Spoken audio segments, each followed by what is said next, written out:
নমস্কার দর্শক বন্ধুরা, আপনারা শুনছেন গল্পের আসর।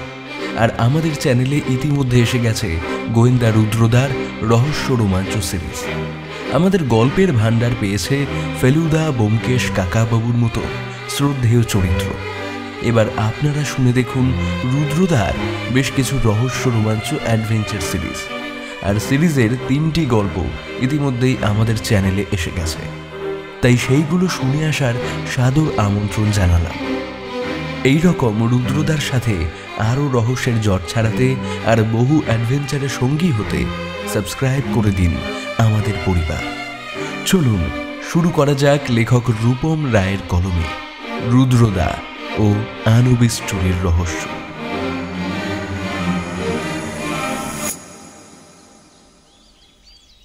আচ্ছা দি, তুই তো অনেকদিন ধরে এই একটা বই পড়ছিস দেখলাম। কি বই রে ওটা? শোন, এখন লেখালেখি করা শুরু করেছি, তাই গল্প লিখতে গেলে নিজের নলেজটাও একটু বাড়াতে হয়। তোর মতো নাকি কেস পেলেই খালি রুদ্রদার সঙ্গে টই টই। টপিক চেঞ্জ করিস না তো, বল না ওটা কি বই। রুদ্রদা পাশের ঘরেই ছিল। আমাদের কথা কাটাকাটির শব্দ শুনে এই ঘরে এসে বলল, সকাল সকাল তোদের জ্বালায় বাড়িতে থাকা দায় হয়েছে। এমনিতে হাতে একটা তেমন মাথা খাটাবার মতন কেস পাচ্ছি না, তো মনটা ভালো নেই। আবার তার মধ্যে উঠতে না উঠতে তোদের এই কীর্তন। দেখো না রুদ্রদা, কখন থেকে বলছি ওই বইটার নাম কি, কিছুতেই বলল না। রুদ্রদা একটু হাঁফ ছেড়ে বাঁচল আর বলল, ও ও আচ্ছা, এই ব্যাপার। হ্যাঁ, দি আমার একটা পুরনো সংগ্রহ করা বই পড়ছে, নাম মিস্ট্রিজ অফ এনশিয়েন্ট ইজিপ্ট। দারুণ হিস্টোরিক্যাল একটা বই। প্রাচীন ইজিপ্টের অনেক না জানা তথ্য আছে বইটাতে।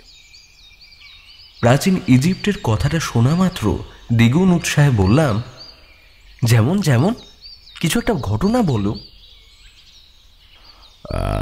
শোন, ইতিহাসের পাতায় মমির কথা শুনেছিস তো, কিন্তু ভাব এত হাজার বছর আগে প্রাচীন মিশরীয়রা ঠিক কতটা উন্নত হয়েছিল চিকিৎসা বিজ্ঞানে, যে ফেরাওদের দেহ আজও খুলে দেখলে দেখা যাবে তাদের দেহে কোনো পচন ধরেনি। আর যেমন ধর পিরামিড, তখনকার দিনে তো এত বড় বড় যন্ত্র সব ছিল না, কিন্তু এত কঠিন ফিজিক্সের মেজারমেন্ট আর ইঞ্জিনিয়ারিংয়ের হিসাব না জেনেও ওরা এত সুন্দর সুন্দর পিরামিডগুলো বানিয়ে ফেললো কীভাবে। আর তোদের এও জানা উচিত, প্রাচীন মিশরীয়রা কিন্তু অনেক রকম দেবদেবীর পুজো করত। যেমন ওরা বিড়াল, কুকুর, শিয়াল, কুমির, আরও অনেক অপদেবতার পুজো করত। আরও অনেক কিছু জানার আছে, বুঝলি? অবন্তিদি একটু হেসে বলল, এই গোবর পোড়াটার মাথায় ঢুকবে? ওকে আমি বইটা দেবো, একদিন পড়ুক, ভালো লাগবে। আমার পড়া প্রায় শেষের দিকে, বুঝলি রুদ্র? তা দি কোন জায়গাটা সব থেকে মনে ধরল বইয়ের? দি একটু ভেবে নিয়ে বলল, হ্যাঁ, আনুবিসের জায়গাটা দারুণ ইন্টারেস্টিং কিন্তু। আর তুতেন খামেনের সমাধি আবিষ্কারের পর ঘটে যাওয়া ঘটনাগুলো। আমি এইসব কি বুঝতে পারছিলাম না, তাই বললাম, রুদ্রদা আনুবিস কি? রুদ্রদা একটু ভেবে বলল, বললাম না, প্রাচীন মিশরীয়রা অনেক দেবদেবীর পুজো করত। আনুবিসকে ওরা বলতো গড অফ ডেথ, যার পুরো শরীর একটা মানুষের মতন হলেও তার মাথাটা ছিল শিয়ালের। কথাটা শেষ করার আগেই ফোনটা বেজে উঠল। রুদ্রদা ছুটে গিয়ে ফোনটা তুলে নিল।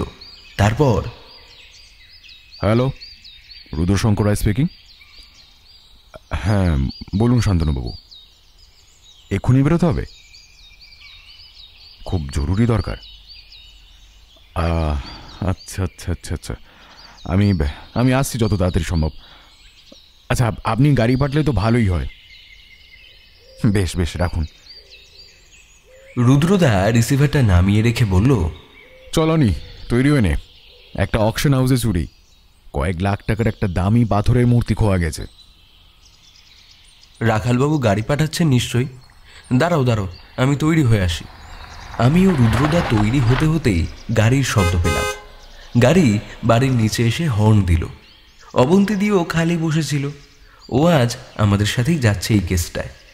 আমরা তৈরি হয়ে নিচে গিয়ে দেখলাম শান্তনুবাবুর পুলিশ জিপ দাঁড়িয়ে আছে। আমরাও উঠে পড়লাম। গাড়ির চালক এক নতুন হাবিলদার, তাই জন্য আর রুদ্রদাকে কোনো প্রশ্ন করল না। ছেলেটির গাড়ি চালানোর হাত বেশ ভালো। বড় রাস্তায় উঠে গাড়ি জোরে টেনে সে পাটুলির দিকে এগিয়ে চলল। এখন রাস্তায় বেশ জ্যাম নেই, খালি রাস্তা, তাই বলেই হয়তো ছেলেটি খুব তাড়াতাড়ি পৌঁছে দিল আমাদের। অকশন হাউসটা বেশ বড় ধরনের দেখলাম। একটা বড় দোতলা বাড়ি, তার নিচের তলায় সব জিনিসপত্র রাখা। নিচে অল্প লোকও চোখে পড়ল আমাদের। বুঝলাম নিচের তলায় অফিস, আর উপরে হয়তো বাড়ির মালিক নিজে থাকেন। ভিতরে আসতেই চোখে পড়ল এদিক ওদিক সাজানো বহু পুরনো অ্যান্টিকের জিনিস। রুদ্রদা আমায় একটা ছোট হলঘরের মতো জায়গা দেখিয়ে বলল, দেখনি, ওইটা হলো অকশন রুম, ওখানেই জিনিস কেনা বেচা হয়, বুঝলি? এদিকে আগেও এসেছি, কিন্তু দোকানটা চোখে পড়লেও কোনোদিন আমাদের ভিতরে ঢোকা হয়নি। আজ বাইরে বেশ কয়েকজন পুলিশ পাহারা দিচ্ছে। আমরা ভিতরে গিয়ে দেখি শান্তনুবাবু সেখানে এক সোফার উপর বসে অন্য একজন মানুষের সাথে কথা বলছেন। তার কথা শুনে মনে হলো বাঙালি নন, কারণ তার কথায় হিন্দির টান আছে। মাঝারি গরম, শরীরে দামি মসলিনের কাজ করা পাঞ্জাবি পরেছেন তিনি। বয়স যতদূর আন্দাজ 45 থেকে 50-এর ঘরে। গায়ের রং শ্যামলা, আর মাথা জোড়া এক মস্ত টাক, আর হাতে ধরা একটা সুন্দর কাজ করা লাঠি। ওটার ওপরটা যে কোনো চকচকে ধাতুর, তাতে আমার সন্দেহ নেই। আমাদের দেখেই শান্তনুবাবু ও লোকটি হাত জোর করে উঠে দাঁড়ালো। আমরাও নমস্কার জানিয়ে এগিয়ে গেলাম। শান্তনুবাবুই প্রথমে বললেন, আরে আসো আসো রুদ্র, বসো, পরিচয় করিয়ে দিই। ইনি হচ্ছেন এই অকশন হাউসের মালিক বলবন্তজি। আর বলবন্তজি, ইনি হচ্ছেন সেই বিখ্যাত গোয়েন্দা রুদ্র শঙ্কর রায়। আর এরা দুইজন ওর সহকারীও বলতে পারেন। কথাটা বলে শান্তনুবাবু একটু হো হো করে হেসে নিলেন। তারপর অবন্তীদের দিকে তাকিয়ে বলল, বাহ, আজ তুমিও আছো দেখছি। আগের সপ্তাহে তোমার হাতে রান্না করা চিংড়ি মালাইকারিটা এখনো মুখে লেগে আছে, বুঝলে অবন্তী? অবন্তীদি খালি হাসল। রুদ্রদা আর আমরা অন্য সোফাটার দিকে এগিয়ে গিয়ে বসলাম। রুদ্রদাই বলল, হ্যাঁ বলুন, কি চুরি হয়েছে? ফোনে তো পুরোটা বললেন না, এখন সবটা খুলে বলুন। অবন্তীদি দেখলাম ওর ছোট নোটবুকটা বার করে নিল। বুঝলাম ও পুরো ঘটনাটা লিখে নেবে। শান্তনুবাবু একটা কাগজ ওর পকেট থেকে বার করে রুদ্রদার দিকে এগিয়ে দিল। আমি পাশেই ছিলাম, তাই চোখে পড়ল ওটা। সেখানে লেখা আছে, দেবতা আনুবিস ভালো নয়, তাতে ঘরে অমঙ্গল হয়। ওটা সিন্দুক থেকে বার করে রাখবেন, তাতে আপনারই মঙ্গল। আনুবিস লেখাটা দেখা মাত্র আমার মনটা কেমন করে উঠল। এ তো সেই ইজিপ্টের ভয়ানক মৃত্যুর দেবতা। এই দোকানে এই সবও কেনাবেচা হয় নাকি? রুদ্রদা বলল, এটা তো একটা ক্লিয়ার হুমকি চিঠি। আপনি যখন জানতেন এই চিঠিটার কথা, তবে পুলিশকে আগে খবর দেননি কেন? বলবন্তজি একটু ইতস্তত হয়ে বললেন, আসলে রুদ্রবাবু, আমার এই ব্যবসা অনেক দিনের, আর বোঝেনি অনেক দামি দামি অ্যান্টিক আমার কালেকশনে থাকে। সো একটা ভালো সিন্দুক আমার দরকার হয় এই বেশি দামি জিনিসগুলো রাখতে। আমারও এইরকম একটা সিন্দুক আছে, তাই ওই হুমকি আমায় দিয়ে লাভ নেই। কোনো চোরই এই সিন্দুক খুলতে পারবে না, কারণ পুরা সিন্দুক লোহার, আর চাবি একটাই, ওটা শুধু আমার কাছেই থাকে। সেটাও খুব সিক্রেট ভাবে রাখি আমি। কথাটা বলার সময় বলবন্তজির মুখে একটা হাসি খেলে গেল। রুদ্রদা শুধু বলল, আই সি। আচ্ছা, তারপর বলুন, কিভাবে চুরি গেল জিনিসটা? বলবন্তজি আবার বলা শুরু করলেন, রুদ্রবাবু, যে আনুবিসের মূর্তি আমার কাছে ছিল সেটা একদম আসলি কালো কাস্টি পাথরের তৈরি, হোল বডি গোল্ড দিয়ে কাজ করা। আর সব থেকে ভ্যালুয়েবল হলো ওই আনুবিসের চোখ দুটো নীল রঙের দামি পাথর দিয়ে তৈরি।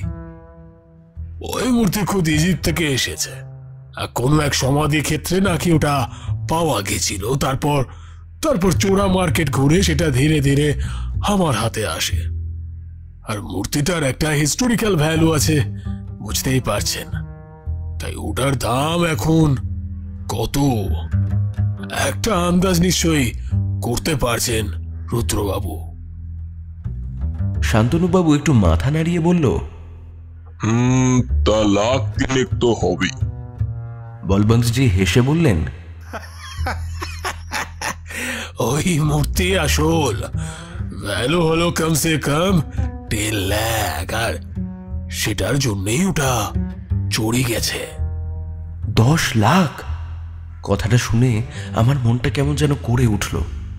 10 লাখের একটা মূর্তি মানে তো বিশাল ব্যাপার। আর তার থেকেও ভালো হবে যদি রুদ্রদা সেই মূর্তি খুঁজে বের করে দিতে পারে।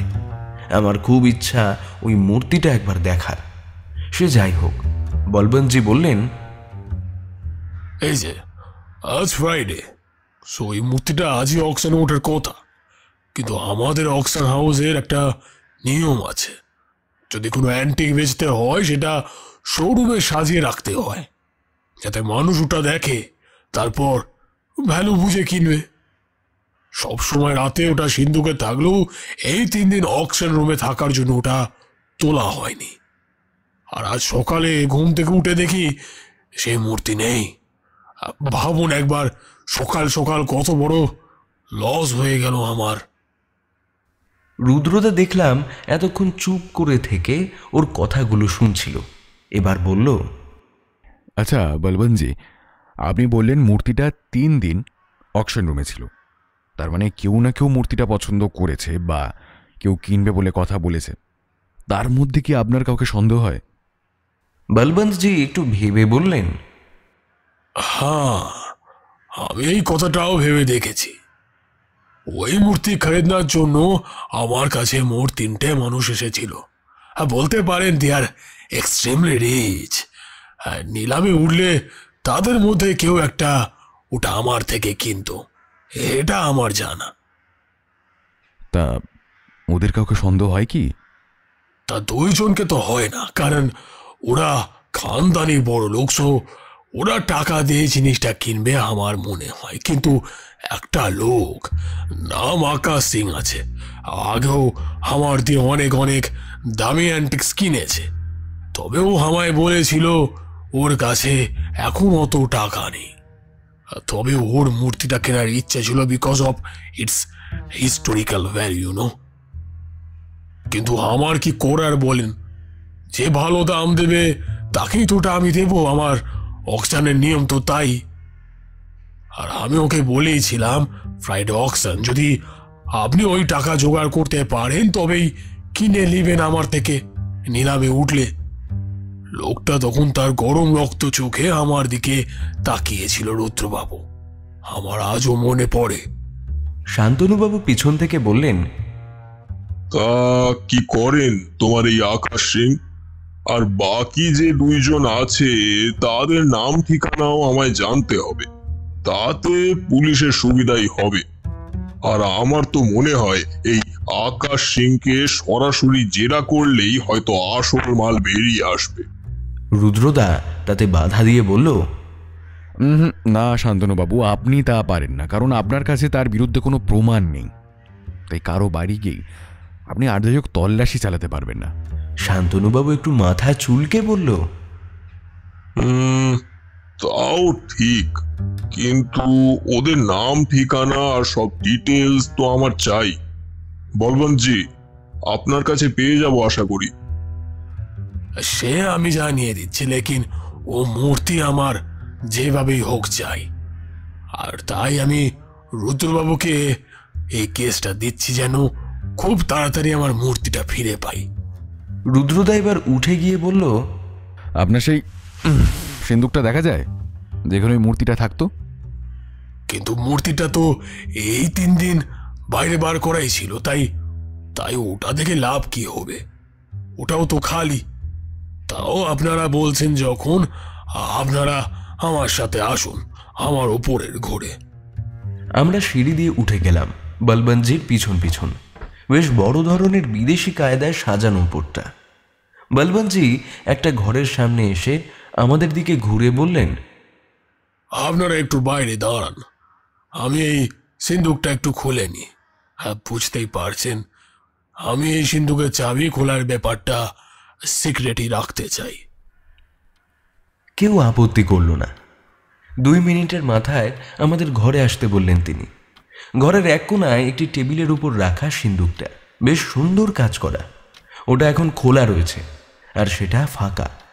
রুদ্রদা এগিয়ে যায়, চারিদিকে ঘুরে পুরো সিন্দুকটা ভালো করে দেখল, তারপর বলল, চলুন, আমার যা দেখার দেখা হয়ে গেছে। রুদ্রদার মুখে তখন যেন ছোট একটা হাসি চোখে পড়ল আমার। আমরা আবার নিচে এসে বসায় রুদ্রদাই প্রথম কথা বলল, আচ্ছা বলবন্তজি, আপনার হাতের ওই লাঠিটার উপর দিকের বাঁটটা কি পুরো সোনার?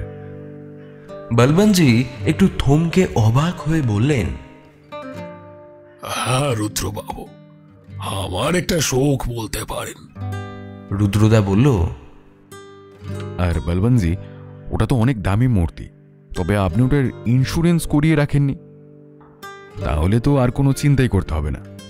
বলবন্তজি বললেন, না রুদ্রবাবু, টাকাটা বড় কথা নয়, ওটার মতন ভ্যালুয়েবল জিনিস পাওয়াটা ভীষণই দুষ্কর। আর ইন্স্যুর আমি করিয়ে রেখেছি ওটা নিয়ে, অসুবিধে হবে না। লেকিন ওই মূর্তিটা আমার চাই রুদ্রবাবু। রুদ্রদা উঠে বলল, ঠিক আছে, ধন্যবাদ বলবন্তজি, আমি যথাসাধ্য চেষ্টা করব আপনার মূর্তি উদ্ধার করে দেওয়ার। কেসটা আমি নিলাম। তাহলে আজ আমরা উঠি, কেমন? অবন্তীদির কাছে নোটবুক আর পেন থাকায় আকাশ সিং আর 2 জনের ঠিকানা লেখার দায়িত্ব ওই পালন করল। শান্তনুবাবু আমাদের ছেড়ে আসার কথা বলতেই আমরা শান্তনুবাবুর জিপেই বাড়ি ফিরলাম। আর গাড়ি থেকে নেমে রুদ্রদা শান্তনুবাবুকে বলল, আপনি একটা কাজ করুন শান্তনুবাবু, আজ রাতের মধ্যেই আকাশ সিং আর বাকি জনের ব্যাপারে যতটা তথ্য পারবেন বার করে ফোনে জানান। শান্তনুবাবু একটু হেসে বললেন, এ আর কি এমন বড় কাজ বলুন, হয়ে যাবে। শান্তনুবাবুর জিপটা ধোঁয়া উড়িয়ে বেরিয়ে গেল।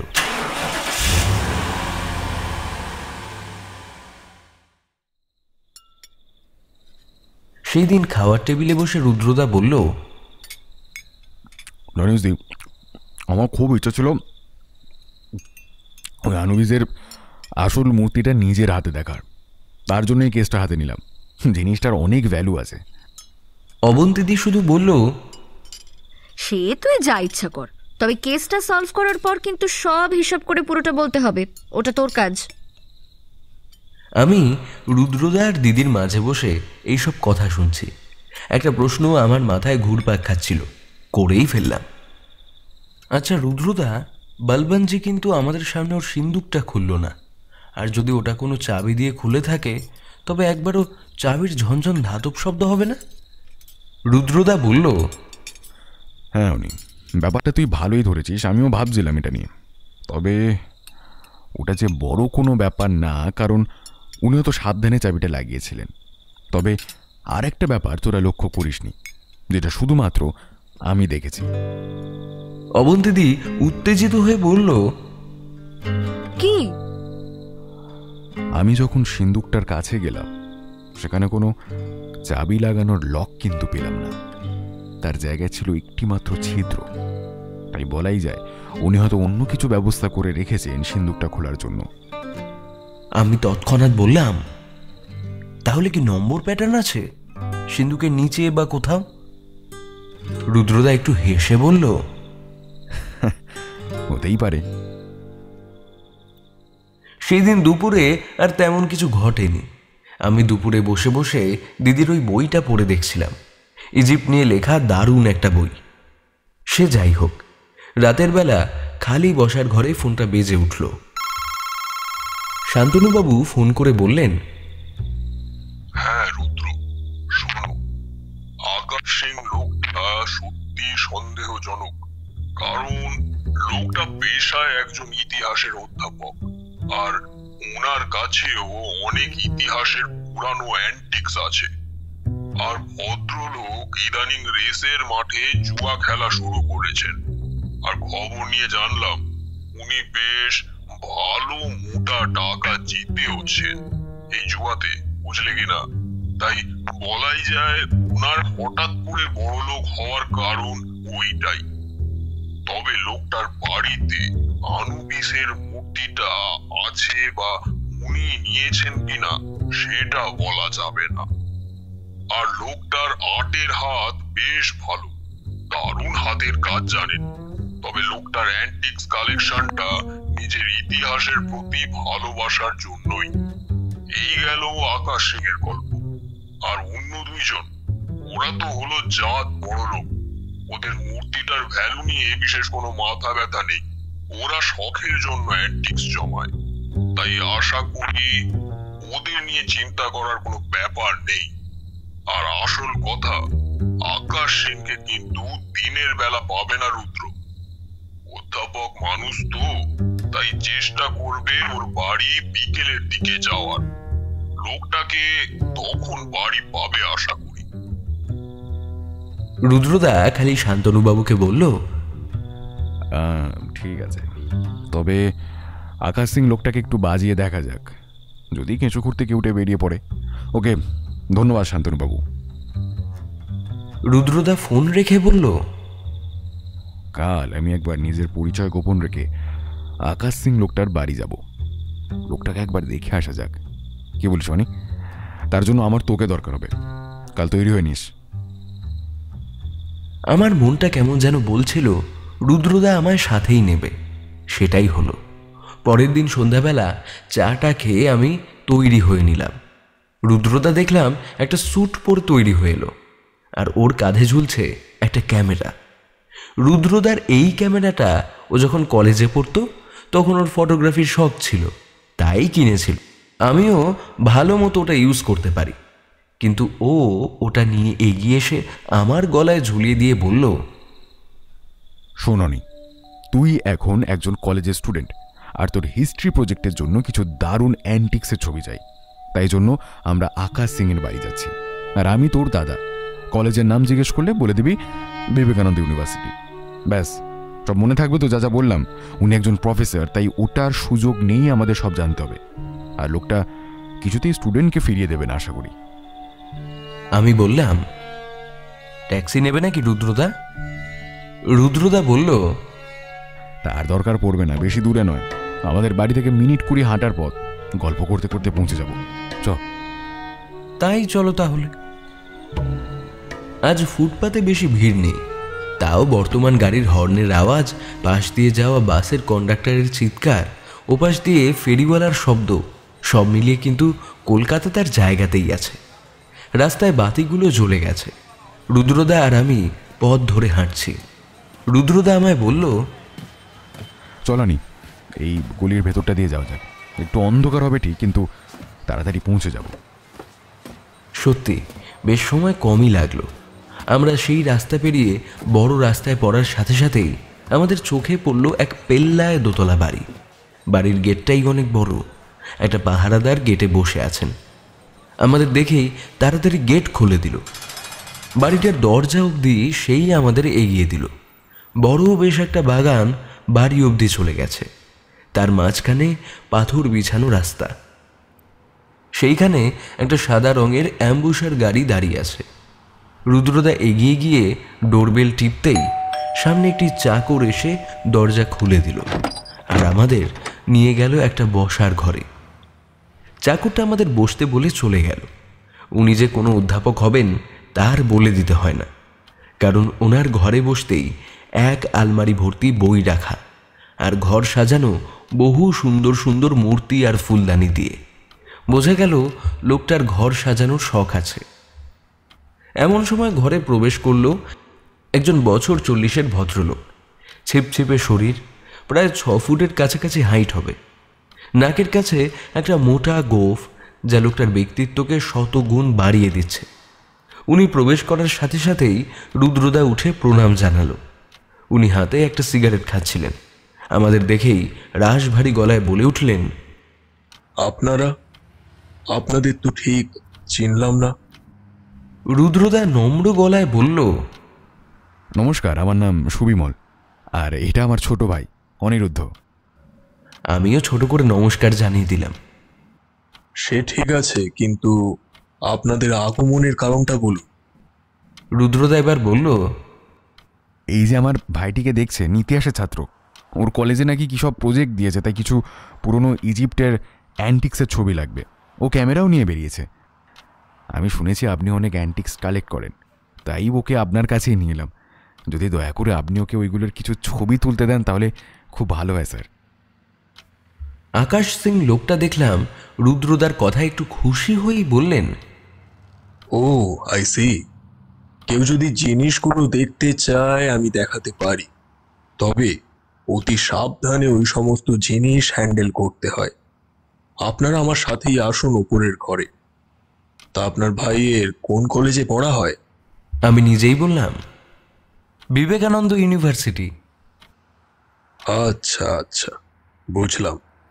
ওরা এত ভালো কলেজ প্রজেক্ট দিচ্ছে এটা জেনেই তো আমার ভালো লাগলো। তা তুমি ক্যামেরায় ছবি তুলতে পারো তো? আমি মাথা নেড়ে সম্মতি জানিয়ে দিলাম। ওনার ওপরের একটা ঘর পুরোটাই বইয়ে ঠাসা, সবই ইতিহাসের, কিন্তু তার মধ্যেই চারিদিকে সাজানো রয়েছে সুন্দর সুন্দর অ্যান্টিক্সের জিনিসগুলো, বেশিরভাগ পোড়া মাটির আর পাথরের কাজ করা মূর্তি। রুদ্রদা একটা সুন্দর নৌকা দেখিয়ে বলল, ওটা নাকি হাতির দাঁতের তৈরি। আর সব থেকে অবাক করা জিনিসটা হলো একটা পুরনো আমলের রিভলভার। আকাশ সিং লোকটা ওটা দেখিয়ে বললেন, এ জিনিস সহজে পাবেন। এটা ব্রিটিশ আমলের রেজিমেন্টের সেনাদের ব্যবহার করা রিভলভার। রুদ্রদা সব জিনিসগুলো খুঁটিয়ে খুঁটিয়ে দেখছিল, আর আমি নিজের ক্যামেরাতে ছবি তুলে রাখছিলাম। রুদ্রদা ওনাকে বলল, আকাশবাবু, আপনার তো মানে দারুণ কালেকশন দেখছি। অনেক টাকা খরচ হয়েছে হয়তো এইসব কিনতে। সে একটু হয় বটে, তবে নিজের সারাটা জীবন তো ইতিহাসকে ভালোবেসে কাটিয়ে দিলাম। বিয়ে থা কিছুই করিনি, তাই এই সমস্ত ইতিহাসের অ্যান্টিক্স কেনার আর জমাবার লোভ একদমই সামলাতে পারি না। আর টাকা রেখে কি বা করব বলুন, খাবে কে? তাই এটা আমার একটা শখ বলতে পারেন। রুদ্রদা কিছু একটা বলতে যাচ্ছিল, কিন্তু আমার মনে একটা প্রশ্ন উঁকি মারছিল, করেই ফেললাম। আচ্ছা স্যার, আপনার কাছে আনুবিসের মূর্তি নেই? আমি বুঝলাম কথাটা বলেই ভুল করেছি। আকাশবাবুর কান মুখ দেখলাম রাগে গরম হয়ে গেছে। যে লোকটা এই কিছুক্ষণ আগে আমাদের সাথে ভালোভাবে কথা বলছিল, হঠাৎ করে রেগে যাওয়ায় যেন অন্য রূপ ধারণ করেছে। তিনি বললেন, রাবিশ, একটা দারুণ সুন্দর আনুবিসের মূর্তি পেয়েছিলাম। আমি ইতিহাসের মানুষ, আসল জিনিস চিনতে মোটেই ভুল হয় না। ওটা খাঁটি জিনিস ছিল, ভেবেছিলাম কিনে নেব, কিন্তু এই মাসে রেসের মাঠে একটা মোটা টাকা লস খেয়েছি। টাকাটা হাতে থাকলে সঙ্গে সঙ্গেই আমি কিনে নিতাম ওটা। ওরা ব্যবসায়ী, আর্টের কদর ওরা বোঝে না। মূর্তিটা আমার কেনার খুবই ইচ্ছা ছিল। রুদ্রদা একটু পরিস্থিতি নরম করার জন্য বলল, না না, আমার ভাই আজই একটা ইজিপ্ট নিয়ে বই পড়ছিল, হয়তো নামটা কোথাও দেখেছে, তাই মুখ ফসকে বার করে ফেলেছে। লোকটা এবার আমার দিকে এগিয়ে এসে শান্ত গলায় বললেন, তুমি আনুবিসের মূর্তি দেখবে? আসো আমার সাথে। রুদ্রদার চোখটা জল জল করে উঠল। আমি মনে মনে ভাবছি, তাহলে উনি সেই আনুবিসের মূর্তি চুরি করেছেন। লোকটা আমাদের নিয়ে এগিয়ে গিয়ে একটা বন্ধ অন্ধকার ঘরে প্রবেশ করলেন। তারপর টেবিলের ওপর ছোট একটা বাল্ব জ্বালিয়ে দিলেন।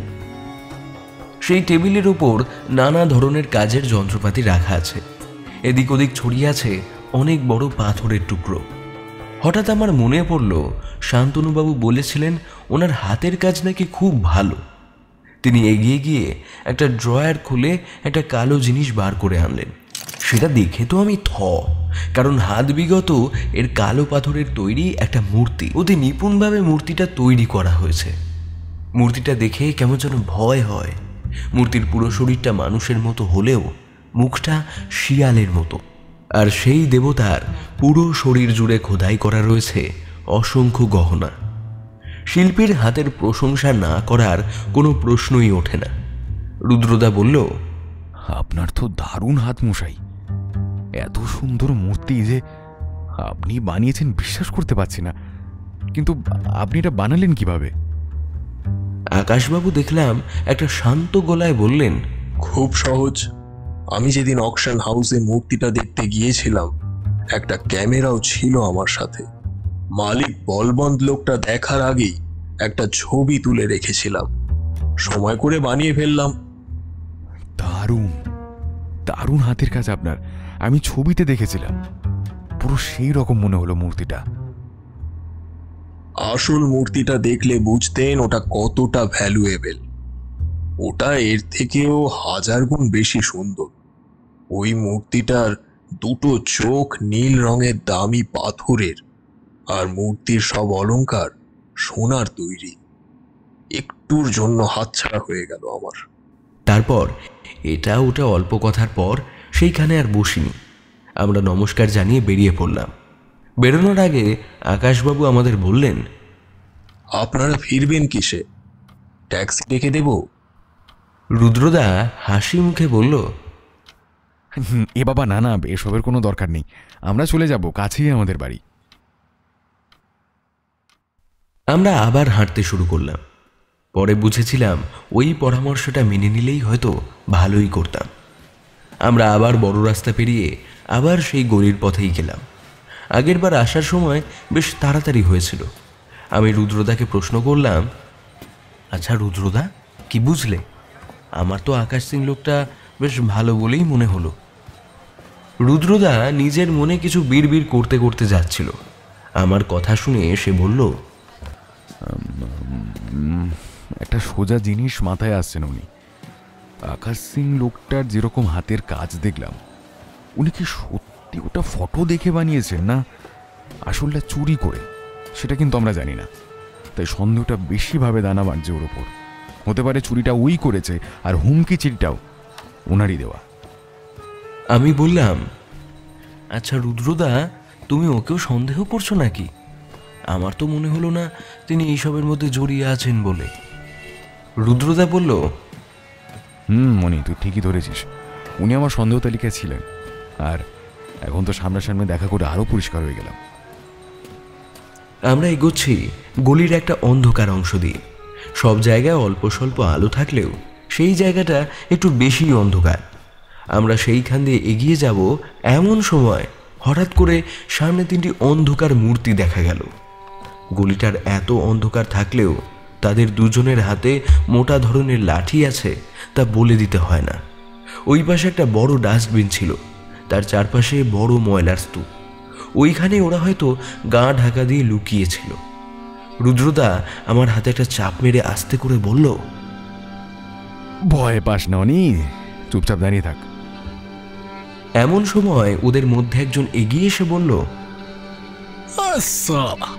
বড় বার বেরোচ্ছে দেখছিস বাসা তোমার। হ্যাঁ, শুনলাম একটা দামি মূর্তির কেস হাতে নিয়েছেন নাকি রুদ্রবাবু? হ্যাঁ, কেস শেষ হওয়ার আগে আপনাদের এইখানে খতম করে দিলে কেমন হয়? হেসে উঠল লোকটা। রুদ্রদা চুপ ছিল এতক্ষণ। হঠাৎ যেন ওর মুখে একটা হাসি দেখা দিল।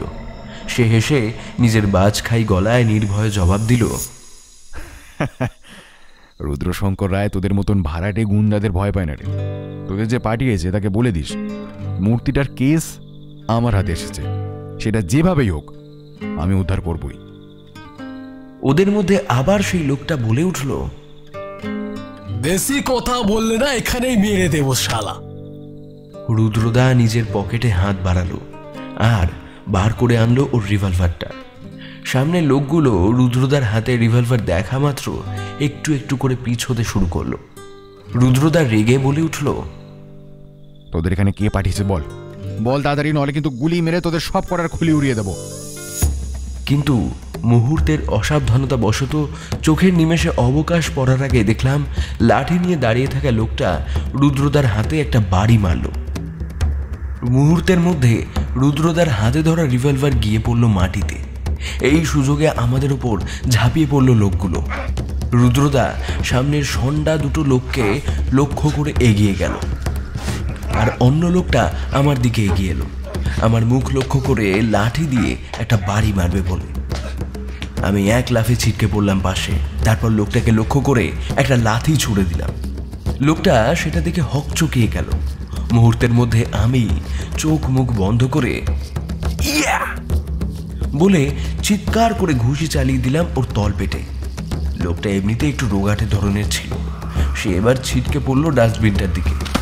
লোকটা তো জানতো না আমি ক্যারাটেতে ব্ল্যাক বেল্ট।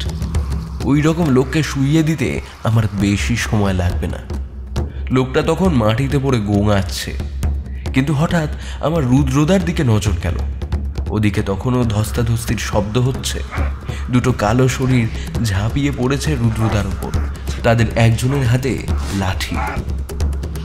আমি অন্ধকার লক্ষ্য করে দেখলাম একজনকে একটা মোক্ষম প্যাঁচ দিয়ে ধরাশায়ী করলো রুদ্রদা, কিন্তু পিছন থেকে অন্য লোকটা রুদ্রদার ঘাড়ে লাঠি দিয়ে আঘাত করলো। রুদ্রদা আঘাতে নিচু হয়ে আসতেই হঠাৎ আমার চোখে পড়ল একটু দূরে পড়ে থাকা রিভলভারটা। আমি একটা ডিগবাজি খেয়ে ওইখানে পৌঁছে তুলে তাক করলাম লোকগুলোর দিকে। আমি বন্দুক চালাতে না জানলেও এখন ওটা হাতে থাকলেও কাজ হবে। লোকগুলো দেখলাম ভয় পেয়েছে।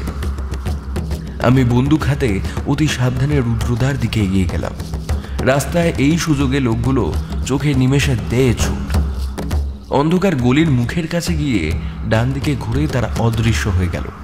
আমি রুদ্রদার দিকে এগিয়ে গিয়ে বললাম, তুমি ঠিক আছো রুদ্রদা? রুদ্রদা তখন হাঁপাচ্ছে। ও ঘাড়ের কাছে হাতে নিয়ে ব্যথার সুরে বলল, হ্যাঁ, লোকগুলো সংখ্যায় বেশি ছিল বলে বেঁচে গেল। একটাকে বাগিয়ে আনতে পেরেছিলাম, এই সুযোগে অন্যটা মারতে পারলো। আমার হাতটা ধরতো নি। রুদ্রদা আমার হাতটা ধরে উঠে দাঁড়ালো। আমি ওর হাতে রিভলভারটা দিয়ে দিলাম। আমরা এগিয়ে গেলাম গলি ধরে। গলিটা দিয়ে এগিয়ে গিয়ে পড়লাম বড় রাস্তায়। সেখানে একটা ট্যাক্সি আগে থেকেই দাঁড়িয়েছিল। আমরা উঠে বসতেই গাড়িটা চলতে শুরু করলো। আমরা এগিয়ে চললাম বাড়ির পথে। পথে রুদ্রদার মুখটা দেখলাম গম্ভীর, মানে ও কিছু একটা নিয়ে চিন্তা করছে। বাড়িতেও খাওয়ার টেবিলে ও কিছুই বলল না। আমি জানি ও নিজেকে এখন ডুবিয়ে দেবে নিজের ভাবনার জগতে। ওর মনে এখন চলছে হাজারো প্রশ্নের ঝড়। আমি ওর ঘরে গিয়ে বসলাম। ও পুরো ঘরে পায়চারি করছিল। আমায় দেখেই বলল, ও অনি, হায়, আর ওই টেবিলের ডায়েরিতে কিছু প্রশ্ন লেখা আছে, বুঝলি? ওটা দেখে আমায় একটু পড়ে বলতো। আমি ডায়েরিটা তুলে দেখলাম লেখাগুলো। প্রথমেই লেখা ছিল, বলবঞ্জির সিন্দুকের লকটা আমাদের সামনে খুলল না কেন? দ্বিতীয়, আমাদের উপর হামলার লোককে পাঠিয়েছে। তৃতীয়, আদৌ কি বলবঞ্জির মূর্তিটা চুরি হয়েছে? চতুর্থ, আকাশ সিংয়ের জুয়ার মাঠে এখন বড় লস খেয়েছে, তার জন্য চুরি করবে না মূর্তিটা। সরাবার অন্যরকম কিছু কারণ আছে। আর পঞ্চম, ইন্স্যুরেন্স। প্রশ্নটা দেখা মাত্র আমি বললাম, রুদ্রদা, আকাশ সিং কিন্তু মূর্তিটা চুরি করতেই পারে, কারণ ও হয়তো তার জন্যই নকল মূর্তিটা বানাচ্ছিল বাড়িতে। রুদ্রদা দেখলাম পকেট থেকে একটা সিগারেট বার করে ধরিয়ে বলল, আমারও ব্যাপারটা মনে হয়েছে, তবে একটা বিষয় খটকা আছে। যদি সে চুরির মতলব করে থাকে, তবে আমাদের মূর্তিটা দেখাবে কেন? আমি বললাম, কেন, নিজের উপর থেকে সন্দেহ হটিয়ে দেওয়ার জন্য হয়তো করতেই পারে, আর চুরি করে হয়তো মূর্তিটা ওর বাড়িতেই রেখেছে। রুদ্রদা সিগারেটে একটা লম্বা টান দিয়ে বলল, দাঁড়া দাঁড়া দাঁড়া দাঁড়া দাঁড়া কি বললি? আকাশ সিং লোকটার কাছে মূর্তিটার একটা ছবি ছিল, তাই ননি? আমি বললাম, হ্যাঁ, ওটা দেখেই তো উনি মূর্তিটা গড়েছিলেন আশা করি।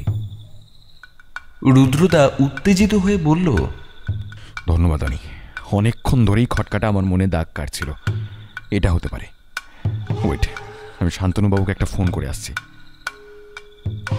রুদ্রদা যখন ঘর দিয়ে বেরিয়ে গেল, ওর মুখ চোখ জুড়ে খেলা করছে একটা হাসি। আমি তখনও মরুভূমির মধ্যে মরীচিকা দেখছি এমন অবস্থা। শান্তনুবাবুর সাথে রুদ্রদা অনেকক্ষণ ধরে কথা বলল, কিছুতেই সেই কথা বুঝতে পারলাম না। কিন্তু রুদ্রদা এর পরেও আর একটা ফোন কাকে করলো ওটা ভগবানই জানেন।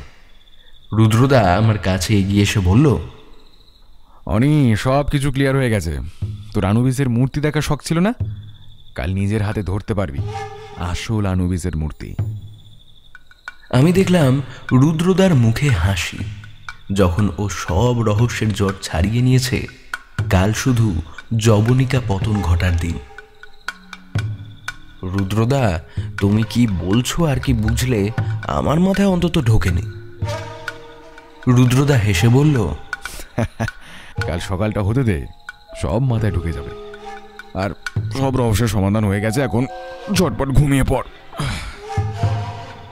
পরের দিন সকালে ঘুমটা বেশ দেরিতেই ভাঙল। উঠে দেখি বেলা 9টা হয়ে গেছে। আমি অবন্তীদিকে বললাম, দি, একটু চা হবে নাকি?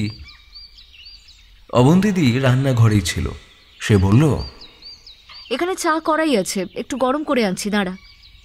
দি চা দিয়ে যাওয়ার সময় আমি জিজ্ঞেস করলাম, আচ্ছা দি, রুদ্রদাকে দেখছি না, কোথাও গেছে ও? দি বলল, বেরোবার সময় আমার শুধু বলে গেল একটু থানায় যাব, দরকার আছে। আমি একটু খবরের কাগজটা উল্টে পাল্টে দেখছিলাম। এমন সময় ঘরের দরজা খুলে ভিতরে ঢুকলো একটা বছর 50-এর এক লোক। তার মাথায় টুপি, চোখে গোল গোল চশমা, তাতে আবার ফিতে আছে, সেটা গলায় ঝুলছে। নাকের ডগায় একটা ছোট গোঁফ, পরনে সিল্কের কাজ করা পাঞ্জাবি। এক ঝলক দেখে মনে হচ্ছে যেন কোনো ধনী মানুষ, কিন্তু আমাদের ঘরে। আমি জিজ্ঞেস করলাম, আপনি কে? এখানে কি কিছু দরকার আছে? হঠাৎ চেনা গলায় উত্তর এলো, অনি যখন চিনতে পারেনি তাহলে কেউ বুঝতে পারবে না, এটুখানি নিশ্চিত হওয়া গেল। এই যে রুদ্রদা ছদ্মবেশে এসেছে, ওর আবার ছদ্মবেশ নেওয়ার কারণ কি? ওকে জিজ্ঞেস করতেই বলল, সব বুঝতে পারবি 10 মিনিটের মধ্যে তৈরি হয়ে নে। শান্তনুবাবু জিপ নিয়ে আসছেন, আমাদের এখান থেকে নিয়ে যাবেন।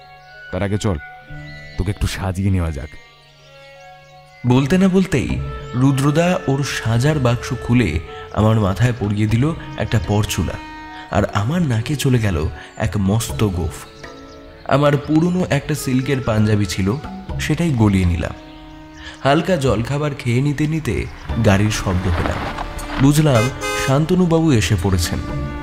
আমি ও রুদ্রদা ছদ্মবেশে শান্তনুবাবুর গাড়িতে উঠলাম। তিনি বললেন, আরে মশাই, আপনাদের তো আমি চিনতেই পারছি না। রুদ্রদা ওনাকে বলল, আমার কথা ছাড়ুন, আপনাকে যা যা বলেছিলাম সব মনে আছে তো? শান্তনুবাবু উত্তর দিলেন, তোমায় চিন্তা করতে হবে না রুদ্র, মোট জনাভিষেক পুলিশ ওই আশেপাশেই থাকবে। তুমি ইশারা করলেই ওরা চলে আসবে। দোকানে কিন্তু শুধু আমি আর অনি যাব, আপনিও ওদের সাথে একটু দূরে থাকবেন।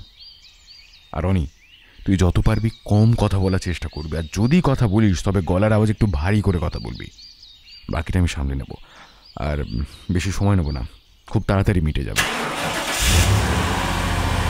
কথা বলতে বলতে আমরা পৌঁছে গেলাম বলবন্তজির অকশন হাউসের সেই রাস্তার মোড়ে। আমি আর রুদ্রদা সেই রাস্তা ধরে হেঁটে এগিয়ে গেলাম। আজ দেখি অকশন হাউসের সামনে 2 জন দারোয়ান। মনে হয় এখন নিরাপত্তা ব্যবস্থা বাড়ানো হয়েছে। রুদ্রদা হেসে বলল,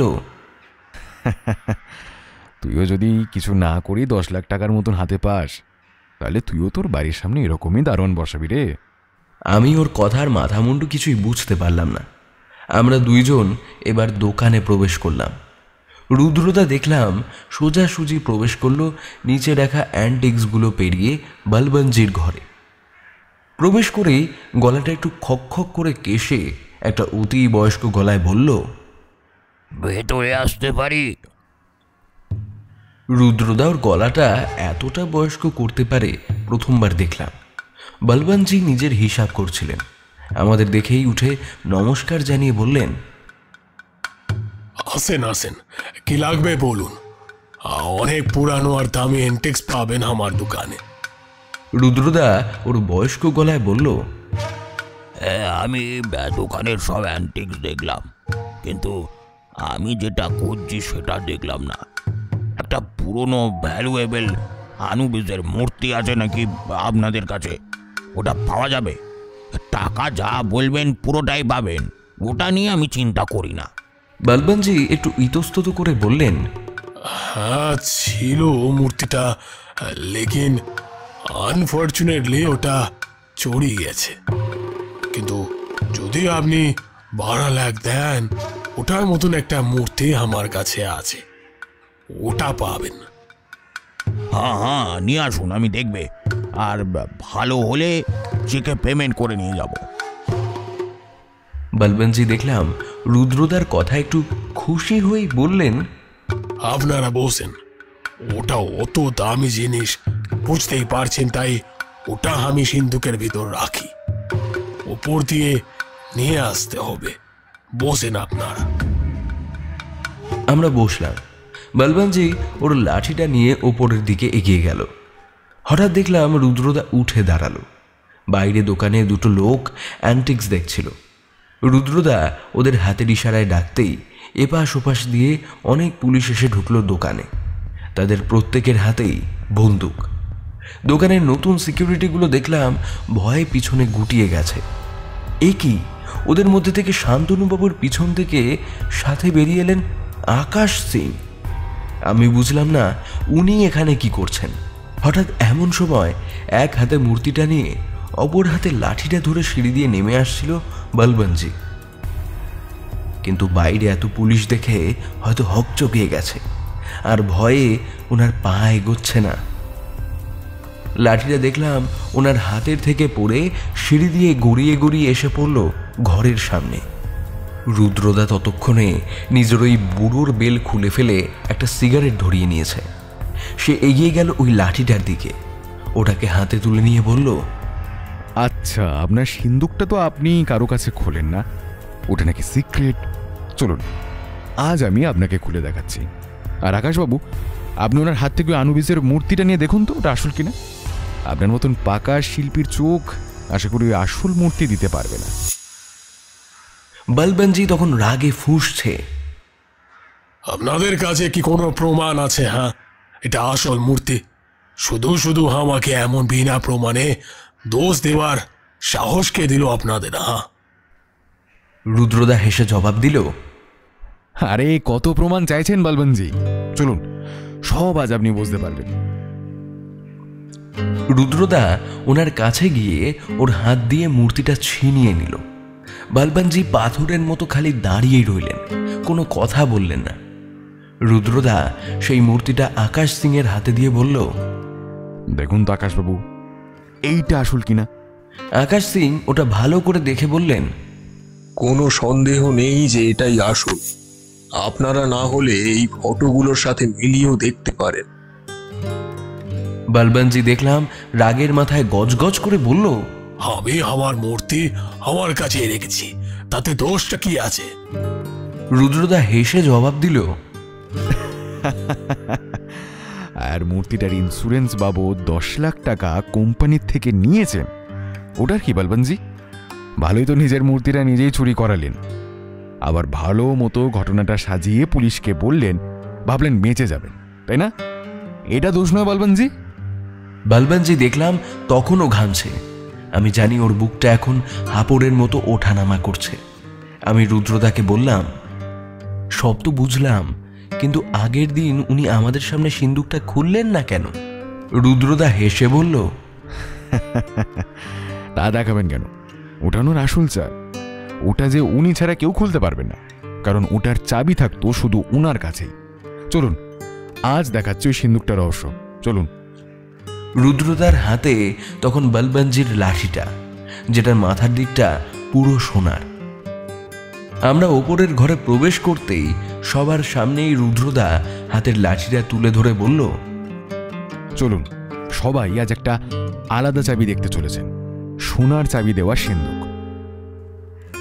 রুদ্রদা একটা প্যাচ ঘোরানোর সাথে সাথেই সোনার জায়গাটা লাঠি থেকে আলাদা হয়ে গেল।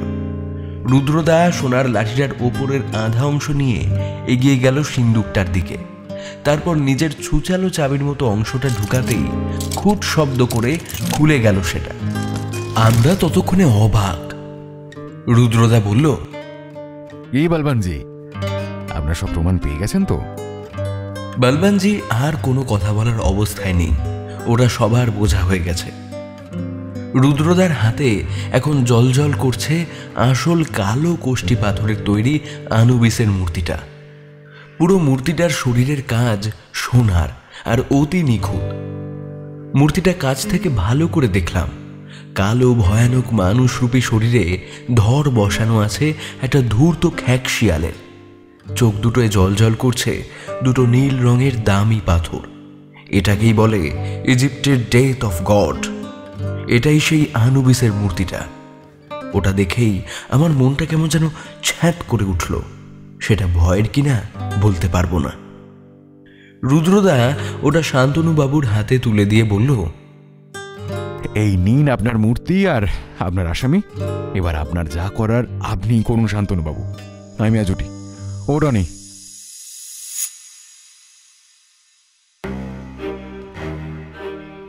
আপনারা এতক্ষণ শুনছিলেন লেখক রূপম রায়ের কলমে রুদ্রদা ও আনুবিস চুরির রহস্য। পরের সপ্তাহে গল্পের আসরে আবার আড্ডা বসবে নতুন কোনো গল্প নিয়ে। তাই সবার প্রথমে আমাদের পরিবারের গল্পের নোটিফিকেশন পেতে সাবস্ক্রাইব করে দিন আমাদের গল্পের আসর পরিবারকে। ধন্যবাদ।